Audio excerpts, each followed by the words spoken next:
to stay one set more longer. Because we're getting FX Dakpo versus SS Awestin. This is winners quarters? In winners quarters. This should be grand finals.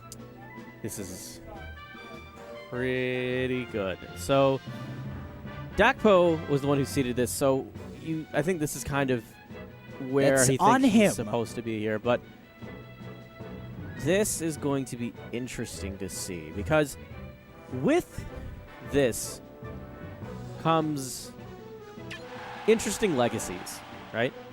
Dakpo being one of the fathers of UNT, being the Smash sensei for a lot of these guys for many, many years. Also a fantastic teacher. Versus Awestin, someone who's come into the scene and has a very unique play style. Somebody who feels like that young mango where it's like nobody really knows what's going to happen except for Awestin. And he doesn't even know until that moment. Exactly. Very interesting guy, very creative, very innovative. So this is going to be fun. I'm excited to see where this goes.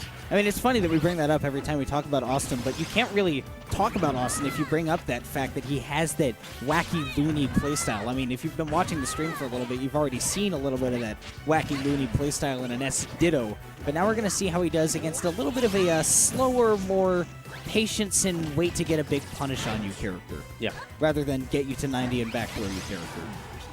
Great shutdown.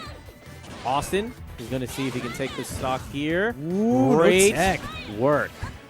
I don't think Dakpo was really ready for that PK Thunder as much as you would be normally ready for something like a drop zone back air or a drop zone nair to cover that. It might have been a case where he thought that he would have gotten a snap in time, considering how generous Smash 4 is when it comes to its ledge boxes.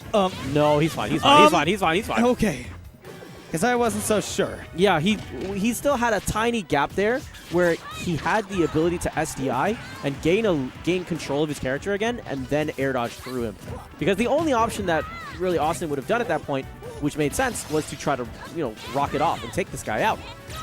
It makes sense to Awestin, maybe not to everybody else, but something is always going on in that man's head. He's always setting up a little devious trap that gets you killed at 2. The creativity here really does shine. But the consistency of Dakpo. Let's see what he brings. He definitely is a very, and I think that comes a lot with the nature of Luigi himself, is that you have a lot of these combos that are pretty guaranteed that, just work. And I think that's one thing that Dakpo really likes about him, is that Luigi just works. Well constructed. Very well put together. Sounds like Dakpo himself. Tries to go down there, look for the edge guard. Not going to catch anything. Here's the follow-up here. No. Oh, no.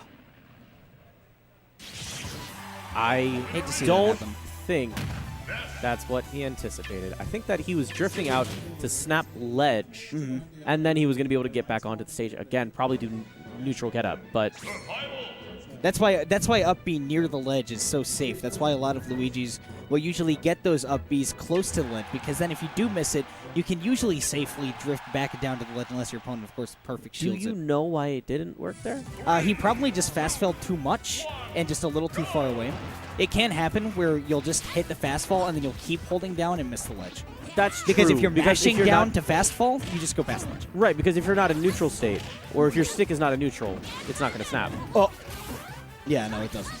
So that's usually not in a fast fall state. That's the better way of saying that. Yeah. Because you can be drifting left or right, and you will still snap the ledge, but you can't be not in a fast falling state. Yeah. Well, the problem was that he was in a fast falling state and was also mashing down on the control stick. Makes sense. It does happen. He was in a very high pressure situation where if he, if he missed the ledge and he just fell onto the stage, Awestin surely would have killed him with the backdoor.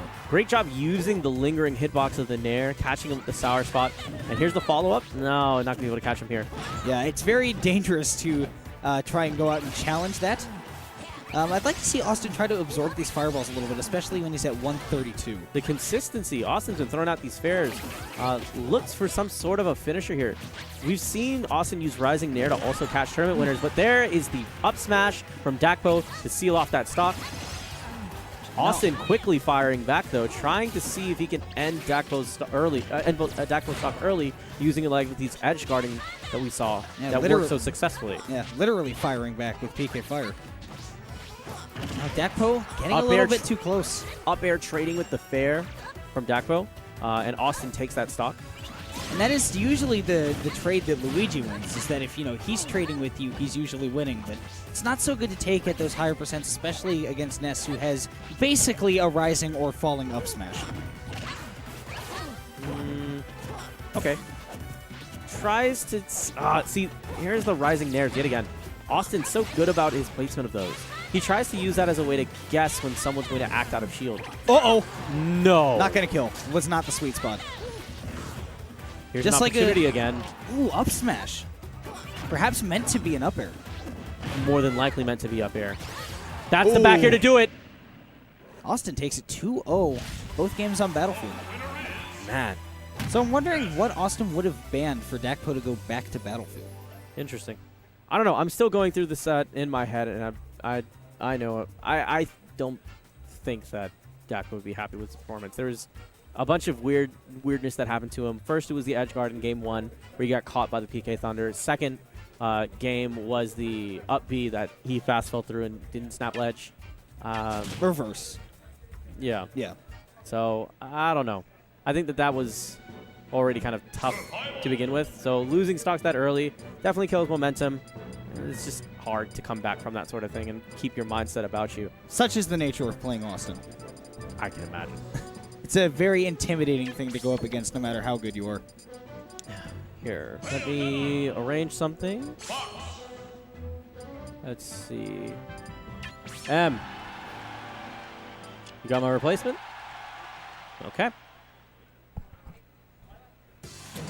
So, these guys are probably going to be doing some hand warmers. Yeah. This looks like a hype match. Oh, yeah, this is going to be Jason Lima. Lima, the up-and-coming Bayonetta player. You got me? All right. You want to go around the other side, or are you good? I could all... Okay. All right, I'm gonna do sign up my thing. All right.